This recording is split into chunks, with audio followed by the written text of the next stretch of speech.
Well, I'm refoaming the woofers on the Dahlquists. My uncle had them done once before in the 80s. There's the old. And it, well, from age, it's stiff and it just crumbled. But yeah, you could hear the voice coil rubbing and stuff when I was playing. But I just got to finish scraping a little bit more glue off and redo that and clean all the dust out of it, because it's the first time I had these apart.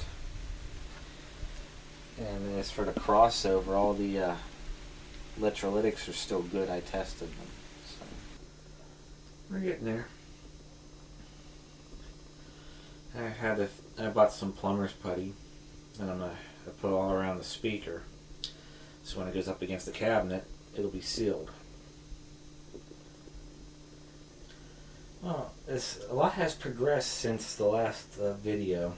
I'm not really good at. I really got to get better at making these little how-to, or not how-to, but whatever videos showing what I'm doing.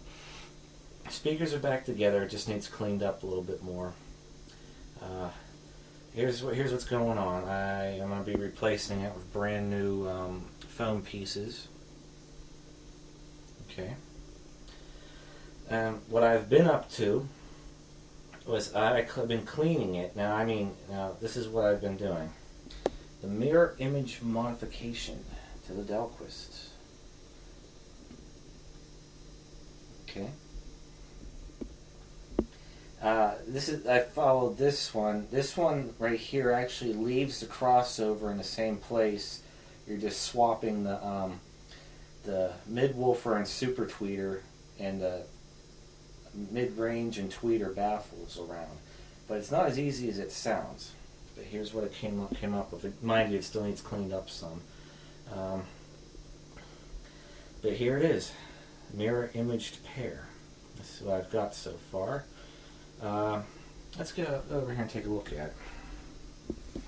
Basically, on the mid-woofer and super tweeter panel, you have to turn it around, the baffle, to get it mirror imaged. And I'm reusing the baffle, and there's a little discoloration from, for example, where this used to be. I still have to put this in the back, as you can tell. See, it's still there. Now this, I'm reusing all the pieces here, so bam. I just got to re-glue it back in place. But there's the crossover, and what you do, I had to cut the leg off. I'm following that guide, or direct instructions, and that's going to slide into place. And everything's working out so nicely. I tested all the caps with my ESR meter, and they're all still really low ESR. Now I'm just going to say, I'm just getting these all cleaned and polished up now. Except for that one, what's going on here. I just cleaned it up, and apparently this must have been the fuse right here. The fuse holder broke. So I just had to order a new fuse holder from DigiKey. It's on its way. This speaker here you do not do anything to. I'm just having a part to clean it up. But if I were to turn it around, if you see looking at it from the back, it's the same layout as what this is in the front, hence mirror image. No more time has passed. Here's this speaker all cleaned up and with the foam pads in place. You back up and get over here. There's that speaker and the fuse and everything, the fuse holder and everything. So as you can see, we have mirror image pair. Now what does mirror imaging do? Well, it widens the sound stage even further. And after I hooked this up and tried it, I was amazed. I'll do a demonstration in a minute. First we're just going to power it on using the CNC.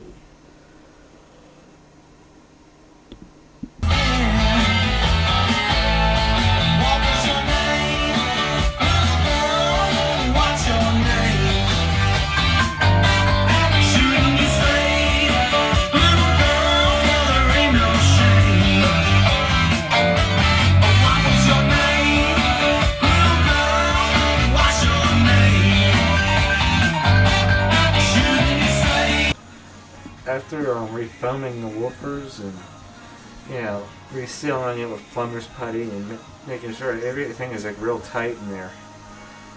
The bass is really, I mean, here's the thing. When you see this right there, bass and treble were flat, the loudest buttons out, and I was only up on 2 out of 10. The bass got really tight and loud,